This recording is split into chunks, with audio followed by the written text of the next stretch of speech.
Hi guys, எல்லோருக்கும் வணக்கம். இப்போ நீங்கள் பார்த்துட்டு இடம் சென்னையில் இருக்க நுங்கம்பாக்கம் தான் நின்று பேசிகிட்ருக்கேன். ஸோ செம்ம வெயில் சென்னை சிட்டி. காய்ஸ் இங்கே பாருங்கள், இந்த ரோடு ஓரத்தில் பார்க் பண்ணியிருக்க காருக்கு சார்ஜஸ் பண்ணுறாங்க. ரோட்டுக்கு வெளியே ஓரமாக நிற்கிற காருக்கு 60 ரூபா சார்ஜஸ் பண்ணுறாங்க பர் 1 hour இல்லை 2 hours. அதுக்கு சார்ஜஸ் பண்ணாங்க. ஒரு 1 hour தான் இருந்தோம், அப்புறம் கிளம்பிட்டோம். ஃப்ரெண்ட்ஸ், முக்கியமான ஒரு விஷயம் உங்களை சொல்லணும். இங்கே பாருங்கள், சென்னை வாசிகள் பாருங்கள், ஹெல்மெட் போட்டு சேஃபாக போயிட்டுருக்காங்க. ஓகே, தென் நம்ம திருவள்ளுவர் சொல்லியிருக்காரு, நிறைய சொல்லியிருக்காங்க. அது நம்ம பிடிச்ச மாதிரி யாக வரையம் நாகாக்க சொல்லியிருக்காரு. இப்போது யாராக இருந்தாலுமே கொஞ்சம் ஒரு ரெஸ்பெக்டாக கிவ் ரெஸ்பெக்ட் டேக் ரெஸ்பெக்ட் அது மாதிரி பேசணும் இல்லைங்களா? சில மனுஷங்க மரியாதையெல்லாம் பேசும்போது ரொம்ப மனசு கஷ்டமாக இருக்குது.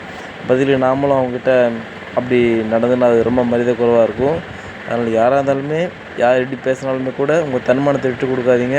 ஃப்ரெண்ட்ஸ், நான் சொல்கிறது உங்களுக்கு பிடிச்சிருக்கா கண்டிப்பாக நம்ம வீடியோக்கு ஒரு லைக் போட்டுங்க. அதே மாதிரி கொஞ்சம் நல்லா பேசுங்க. தேங்க்யூ.